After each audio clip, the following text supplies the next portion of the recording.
When you're in Newfoundland, there's only one way to get in the water.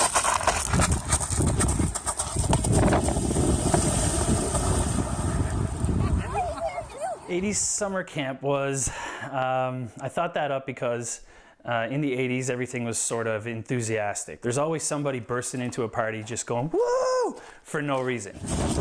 But I'd suggest that if you're in the area and you're dressed like you're going to a polo match, that's the best way to go swimming.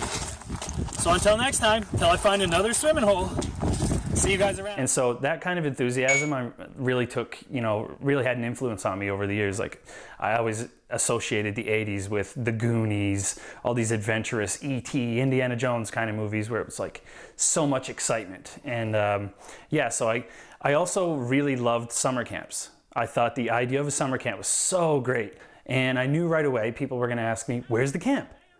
And I was like, I don't have one. And they're like, well, why'd you call it 80's summer camp? Basically, it's a virtual summer camp for people anywhere. If you're in Halifax, if you're in Fort Mac, anywhere at all in the world, you can be a camper. So that's kind of why I went with that. So here's one of the more simple foods you can make. You get your vegetables right here, you get your carrots, and you're gonna karate kick them in half. Throw it on in there. You're gonna get your broccoli, and you're gonna karate smash it. And you're gonna throw it on in there. You get your pepper, you're gonna headbutt it, and you're gonna throw it on in there, and you got your cucumber. If you choose to be positive, if you really make that conscious decision to go, okay, I'm not gonna be negative today. If something negative happens, yes, I'm going to absorb it, I'm gonna take it in, I'm gonna process it. I might feel sad, I might feel depressed, whatever, but I'm not gonna let it dictate the rest of my entire day.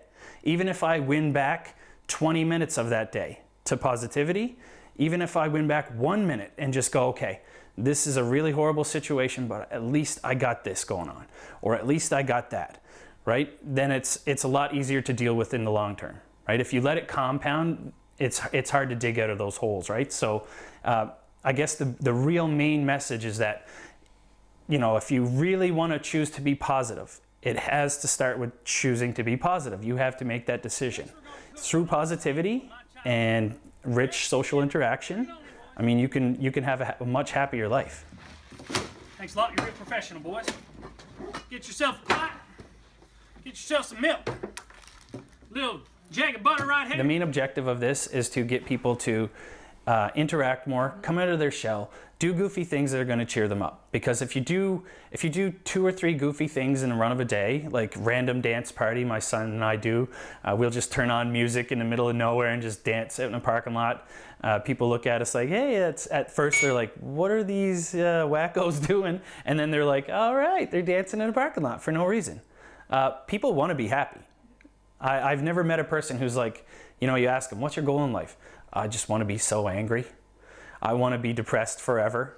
No one sets out to do that, but once you get into it, it's an easy rut to get into, but so is positivity. Now this is the tale all about why after finishing school in PEI, it'll only take a minute and my memory is blurry. This is how I became the prince of a town called McMurray. I chose that song because I had a parody challenge on my Facebook. Prince of Bel-Air theme song popped up. My friend Megan McKenzie threw it out there for me. She's like, try it in Fort McMurray terms. And I was like, that's a great idea.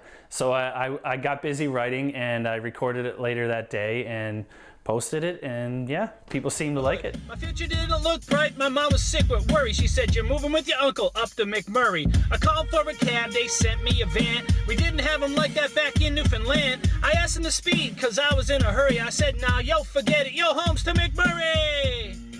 And I pulled up to a house in Thickwood Heights. All my buddies were there and they all worked on site. I was feeling so hungry that I ate a McFlurry. Gonna work in the sands, I'm the Prince of McMurray.